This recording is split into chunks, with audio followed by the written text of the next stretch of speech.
Hello student, today I am teaching you social science for class 8th and this is the video of your chapter The Struggle for India's Freedom. Many of the topic I already covered regarding this chapter in my previous video. If you want the detail of those topics, you go through in my previous video. Now in this video, I'll cover the following topics such as Round Table Conference, Government of India Act of 1935, Indian National Movement during the Second World War, 1939 to 1945, Quit India Movement, 1942. So first of all, before the Round Table Conference, I explained you Civil Disobedient Movement 1930 to 34 in my previous video. So now Round Table Conference. The British government organized the first Round Table Conference in 1930 to discuss the Simon Commission report. अब तो जो British government थी उन्होंने first time round table conference कराई, 1930 की बात है. उसमें साइमन कमीशन को डिस्कस करना था. ठीक है, तो साइमन कमीशन क्या था, जिसमें कि ब्रिटिश गवर्नमेंट ने एक कॉन्स्टिट्यूशन बनाने के लिए सोचा था जिसमें कि सारे ही जो मेंबर्स थे वो इंग्लिश मैन थे, उसमें इंडियन लीडर कोई भी नहीं था.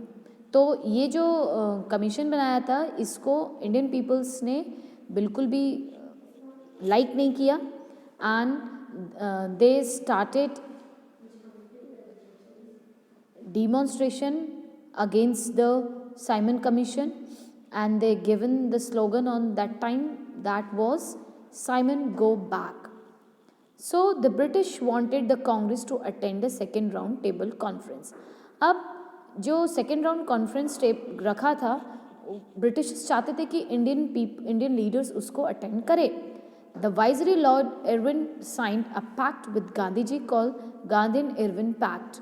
तो जो लॉर्ड वाइसरी इरविन थे उन्होंने गांधी जी के साथ एक कॉन्ट्रैक्ट साइन किया जिसको हमने बोला, जिसका नाम दिया Gandhi Irwin pact. So in return Gandhi ji agree to go to London and attend the second round table conference. अब गांधी जी ने एग्री कर गए कि ठीक है वो लंदन जा कर के सेकेंड राउंड टेबल कॉन्फ्रेंस को अटेंड करेंगे after suspending the civil disobedient movement, जब सिविल डिसओबीडिएंट मूवमेंट कंप्लीट हो जाएगा.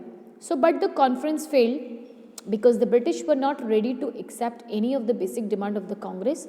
अब तो ये जो सेकेंड राउंड टेबल कॉन्फ्रेंस थी ये अपने आप में स्टॉप हो गई, सक्सेस नहीं गेट कर पाई क्योंकि जो कांग्रेस की डिमांड थी वो उन्होंने ब्रिटिशर्स के सामने रखा था और Britishers has denied to fulfil the demands of the Indians.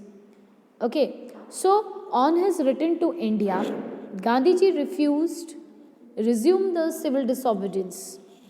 तो जब गांधी जी दोबारा इंडिया वापस आए उन्होंने दोबारा से सिविल डिसओबीडियंस मूवमेंट को चलाया, मूवमेंट विच कंटिन्यू टिल 1934 और 1934 तक ये चलता रहा. तो 1930 से लेकर के 1934 इतने समय तक civil disobedience movement Gandhi ji ने चला के रखा. ठीक है, now through the movement did not bring freedom but it made the people more conscious and active politically. तो ये जो मूवमेंट था इससे हमें आज़ादी तो नहीं मिली लेकिन इंडियन पीपल्स बहुत ज़्यादा कॉन्शियस हो गए थे और काफ़ी पॉलिटिकली एक्टिव हो गए थे अपनी देश की आज़ादी को गेट करने के लिए. Okay, now government of India act of 1935. So persuaded by the agitations of the Indians, the British government passed the Government of India Act of 1935 which gave autonomy to the Indian provinces and elections were held for the provisional legislature. अब जो agitation किया Indians ने उसके against जो British government थी इन्होंने ठीक है एग्री मान गए they pass the government of India act 1935, ठीक है, उसमें पावर दी गई इंडियन प्रोविजंस को कि वो भी क्या कर सकते हैं, इलेक्शन हेल्ड करा सकते हैं. Now Congress marked it's popularity by the forming ministers in 7 out of 11 provisions in the election held in 1937. तो जो प्रोविजंस एरियाज थे जहाँ पे प्रिंसली वाले स्टेट नहीं थे, ठीक है, जो कि गवर्नमेंट से चलते थे, तो उन इलाकों में से 11 में से 7 ने कांग्रेस ने जीत हासिल करी. और the act try to address the demands of the Indians but fall short of this expectations. ठीक है, तो जो डिमांड रखी थी उस टाइम पे भी कांग्रेस लीडर्स ने इंडियंस के साइड से ब्रिटिशर्स के सामने, तो वो ब्रिटिशर्स ने उसको भी डिनाई किया, वो एक्सेप्ट नहीं की गई. So this is government of India act 1935. Now Indian national movement during the Second World War 1939 to 1945. First, resignation of Congress ministers. अब रिज़ाइन कर दिया कांग्रेस के मिनिस्टर्स ने. When the Second World War broke out in September 1939, Congress was ready to give support to the British. तो जब 1939 में second world war हुआ तो कांग्रेस ने डिनाई कर दिया ब्रिटिशर्स को कि वो ब्रिटिशर्स का साथ नहीं देंगे. But in return they wanted India to be granted independence after the war. अब एक ही कंडीशन में उनका वो साथ देंगे, when the condition was that after the independence, after the world war complete, जैसे ही वर्ल्ड वॉर कंप्लीट हो जाता है, the India would be get independence. So but Britishers refuse to grant this demand. Britishers ने ये demand को भी refuse कर दिया. सो the Congress ministers therefore resigns in protest.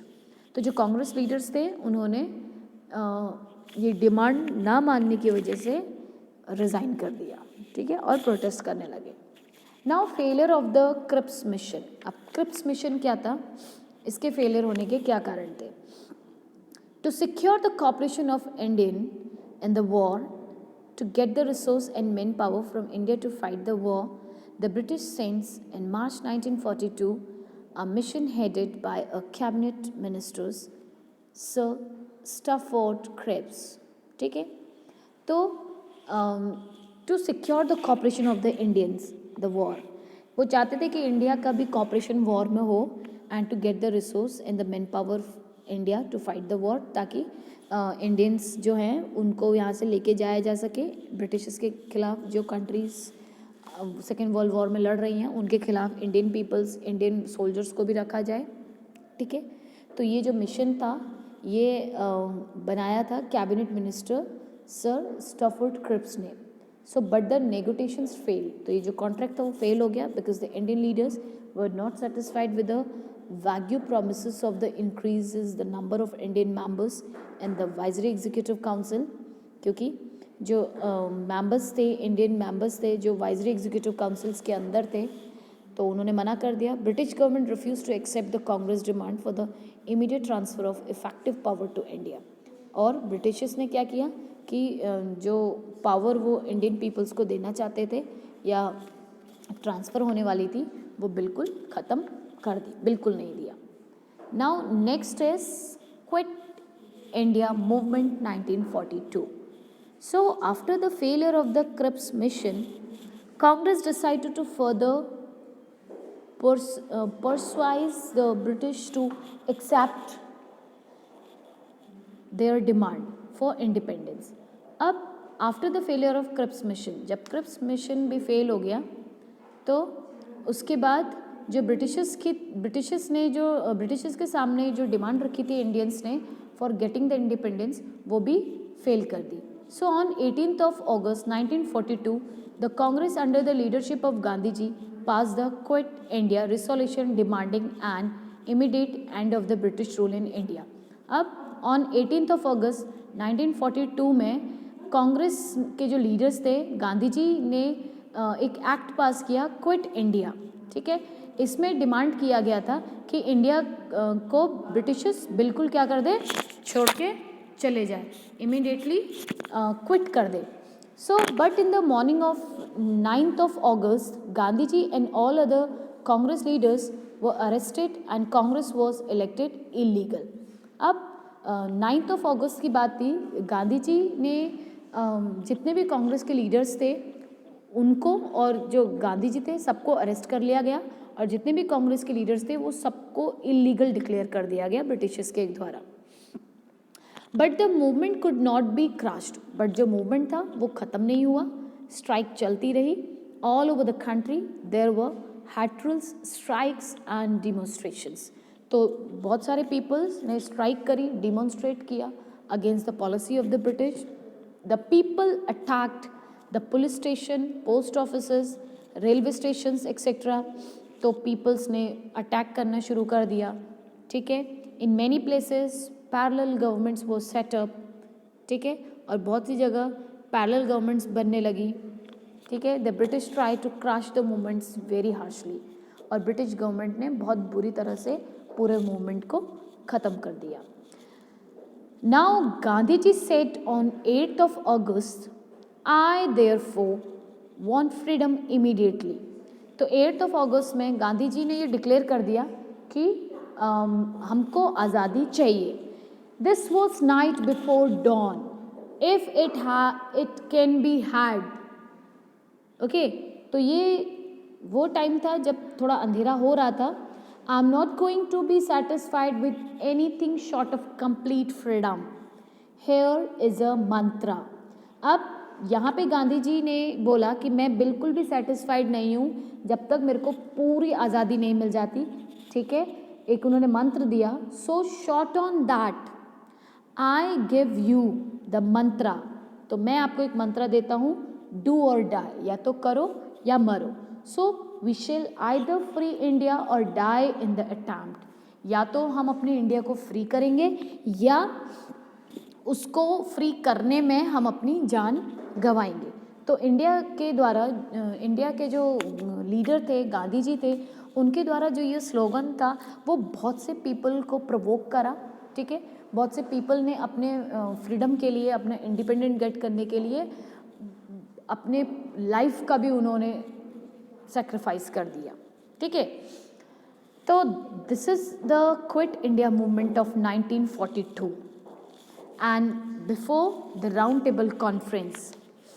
Now Indian National Army INA and Subhash Chandra Bose. Okay. So the remaining topic I'll cover in my next video, such as Indian National Army and the Subhash Chandra Bose, then Indian nationalism after the Second World War, then India wins freedom 1947. Okay, so these few topics I'll cover in my next video. So let me explain you the important terms of regarding this chapter. Okay, so first, nationalism. Nationalism means a sense of loyalty for one's nation. कि किसी एक बंदे की अपने nation के प्रति एक loyalty. ठीक है. तो that is called nationalism. Second, charter. Charter means royal order. जो ब्रिटिशर्स के द्वारा ऑर्डर आते थे उनको हम चार्टर बोलते थे, royal order. Divide and rule policy, the strategy of creating disunity in order to rule. Divide and rule policy means पहले पर्टिकुलर ग्रुप को डिवाइड करना है, उनकी जो यूनिटी है उसको कम करना है, ख़त्म करना है और फिर उनको अलग अलग तरीके से राज करना है उनके ऊपर. देन एक्सट्रीमिस्ट, बाल गंगाधर तिलक, लाला लाजपत राय, बिपिन चंद्र पाल, डिमांडिंग स्वराज एंड वो कॉल एक्सट्रीमिस्ट. ये एक्सट्रीमिस्ट कहलाते थे जो नॉन वायलेंस वायलेंस को मानते थे. वायलेंस मीन्स हिंसा करना. And what is the meaning of Khalifa? Rulers of the Turkey and the spiritual head of Sunni Muslims called Khalifa. Then moderates. Who were the moderates? Those early Congress leaders who believed in peaceful and democratic means of struggle against the British rule to get their demands addressed. तो ये थे moderates. तो कांग्रेस के जो moral leaders थे वो moderates की category में थे, ठीक है। So the remaining topics I will explain you in my next video. Thank you and have a nice day.